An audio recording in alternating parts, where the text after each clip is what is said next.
Bonjour à tous, bienvenue à Embrun pour un nouvel épisode de l'Observatoire de l'immobilier dans les Hautes-Alpes.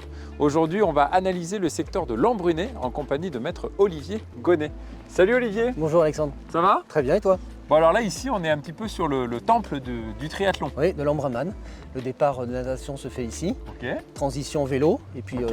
de nouveau la course à pied sur Embrun. Ok. Alors aujourd'hui, on va analyser l'Embrunet. L'Embrunet, c'est de où à où? C'est Alors, c'est un peu en dessous Guillestre, ok. jusqu'à Chorges. Globalement, c'est le lac de Serpenson. Ok. Voilà. Ça comprend également les Ors, qui sont derrière Ouais. moi, et puis quelques villages, Baratier, Crau et les Puits. Alors Olivier, du coup, sur 2023, comment s'est comporté le marché de l'immobilier ici? Alors, en volume, on est à la baisse. Ouais. On l'a vu d'une manière générale en 2023 sur la France entière. Ouais. Et nous, à la fin du second semestre 2023, on a commencé à le sentir dans les Hautes-Alpes. Ok. Le marché a été impacté toujours avec un peu de retard et Ouais. il reprendra toujours avec un peu de retard également. On a vu une baisse des volumes d'une manière générale sur tout le marché. Et en termes de prix, les prix ont été consolidés sur les appartements et les maisons. Et on commence à constater une petite baisse sur les terrains à bâtir. Alors Olivier, qu'est-ce qui explique selon toi que le marché il a été aussi ralenti là, sur l'année écoulée? Tout d'abord, l'augmentation des taux d'intérêt. Ouais. On est passé fin 2021 à un taux d'un peu plus d'1%, à fin 2023 un peu plus de 4%. Ouais, Donc c'est forcément, les ménages qui empruntent ont perdu du pouvoir d'achat. Ensuite, le coût de la construction et des matériaux. Les prestations, les matériaux ont subi une certaine inflation. Donc quand on achète un terrain, il faut construire, il faut viabiliser. Les lotisseurs ont subi cette inflation également. Les promoteurs qui ont acheté cher un terrain et qui doivent ensuite construire ont subi aussi cette inflation. Et puis derrière, enfin, peut-être la confiance en l'avenir.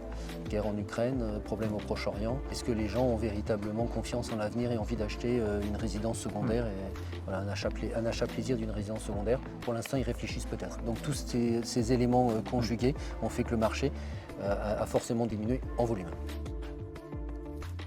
Alors Olivier, dans ce contexte que tu viens de décrire, on retrouve des acquéreurs qui sont quand même assez frileux. Oui. Est-ce que pour autant les prix du coup ont commencé à baisser? Alors sur l'Embrunet, on ne l'a pas encore constaté. Ouais. On ne l'a pas constaté pour les petits appartements. C'est un achat plaisir, moins de 100 000 euros, on l'utilise, on le prête, on le loue un peu, ça paye les charges de copropriété ou la taxe foncière. Et puis ensuite on le revend avec une petite plus-value. Ouais. Ça, les prix sont restés très consolidés, ça a largement augmenté après le Covid, et ça les prix n'ont pas encore baissé. Ok. En ce qui concerne les plus grands appartements, peut-être plus de la résidence principale, Ouais. il y a moins de ventes, effectivement, mais on n'a pas constaté une baisse des prix. Pour les maisons, là encore, un manque d'offres, Ouais. il y a peu de vendeurs, et donc comme il y a encore pas mal d'acquéreurs, les prix n'ont pas baissé, mais ils n'augmentent plus. Restent les terrains à bâtir, où là on a constaté une baisse très faible, 2-3%. Alors Olivier, tu nous parles de hausse du prix. Est-ce que tu aurais quelques chiffres quand même à nous Oui, donner? oui, bien sûr. On a eu une augmentation des prix de vente très importante depuis la sortie du confinement. Au cours des 3 dernières années, les prix ont globalement augmenté dans l'Embrunet d'environ 7% par an. D'accord. On est arrivé à une somme de 3 000 euros à peu près le mètre carré pour les appartements dans l'ancien. Alors ça dépend évidemment du niveau de performance énergétique et du niveau et de la date de construction. Mais globalement on est à 3 000 euros. Il s'en est à peu près la même chose pour les maisons. Ok. En ce qui concerne le neuf, on est plutôt entre 3 600 et 5 000 euros. Ça dépend véritablement de la prestation. Les hausses que l'on avait constatées depuis 2020, le rythme de la hausse s'est calmé et aujourd'hui on est sur une consolidation des prix de vente. Ok. En ce qui concerne les terrains à bâtir, on avait vraiment atteint des sommets. On avait vendu des terrains à 200 euros le mètre carré, ce qui ne s'était jamais vu pour l'Embrunet.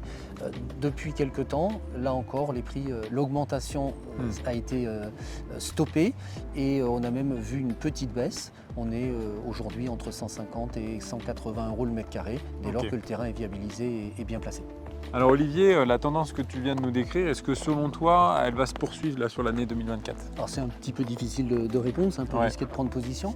On a constaté au cours des 5 dernières années une augmentation des prix en France de 17% et sur les Hautes-Alpes de 25% à peu près. Ok. L'année 2023, on a constaté une baisse des prix de l'immobilier en France d'environ 2% et toujours une hausse du prix de l'immobilier dans les Hautes-Alpes. Toujours le fameux décalage dont on parlait tout à l'heure. Donc on peut imaginer qu'au cours de l'année 2024, on va constater dans les Hautes-Alpes une légère baisse. Ensuite, on est quand même sur un marché extrêmement sain. Il n'y a pas eu de défiscalisation hasardeuse. Les acquéreurs ont acheté des biens qu'ils sont en capacité de revendre. Et puis on peut espérer que les taux des prêts immobiliers va se stabiliser, voire baisser. On a constaté une première diminution.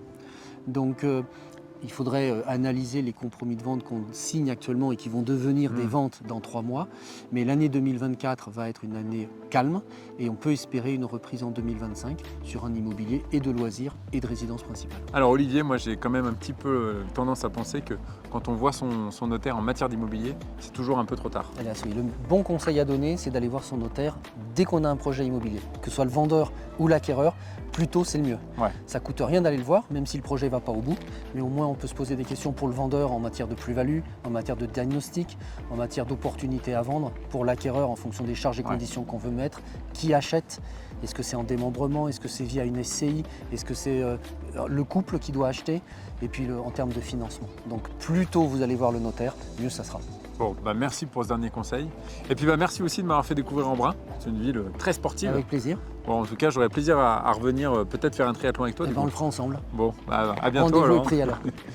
Et puis quant à nous, on se retrouve sur les réseaux sociaux des notaires du Dauphiné et ainsi que sur passerlacte.com.